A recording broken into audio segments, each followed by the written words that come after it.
के सहाबे किराम ने सरकार दो आलम से मोहब्बत की थी, वैसे ही सरकार मदारुल आलमीन के मुरीदों ने सरकार से मोहब्बत की है, जिन्हें मलंगाने किराम से याद किया जाता है कि जिन्होंने साहब सुफ़ा 70 सहाबे किराम ने अपने सरकार के आस्थाने के बाहर अपनी जिंदगी खत्म कर दी।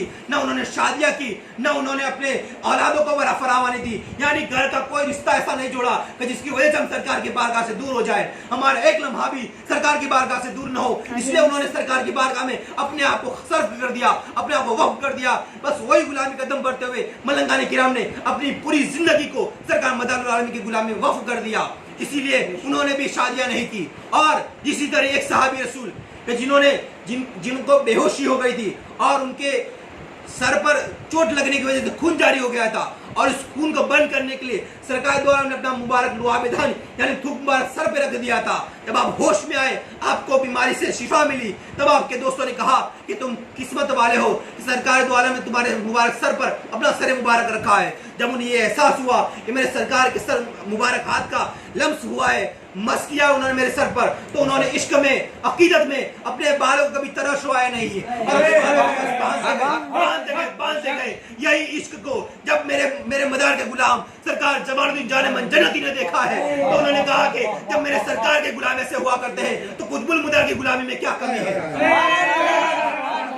गुलामी में क्या कमी है। उन्होंने भी फिर करके ये दिखा दिया कि जब कुतुबुल मदार ने उनके सर पर हाथ रखा था तो वो हाथ क्या रखना था, एक मौत की आखिरी सांस तक आपने अपने बालों को कभी किसी की जगह पे गिरने नहीं दिया है।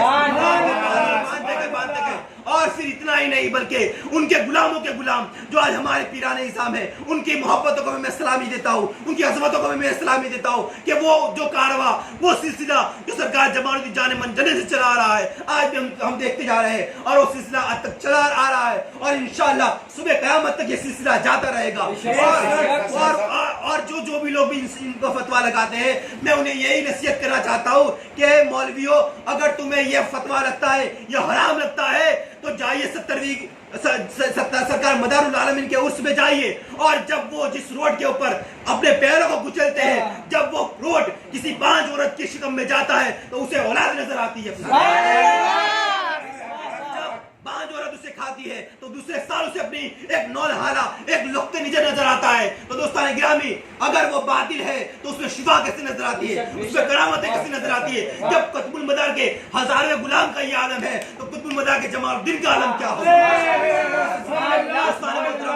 सरकार की अजमतें बयान करने जाए तो रातों की रात कम पड़ जाए, लेकिन सरकार की अजमतों का, फजीलतों का एक चैप्टर भी हम खत्म नहीं कर सकते कि जिनकी अजमतों को वही समझ सकता है जब वो मर्जी अता फरमाए।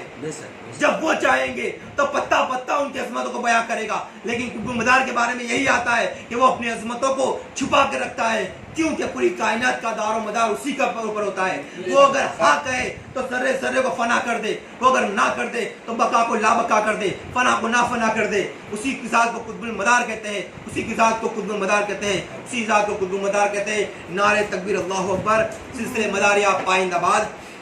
नारे तकबीर, अल्लाहु अकबर, नारे रिसालत, या रसूलल्लाह, नारे हैदरी, या अली, दमदार, बेड़ा पर, दमदार, बेड़ा पर। सल्लल्लाहु अलैहि वसल्लम।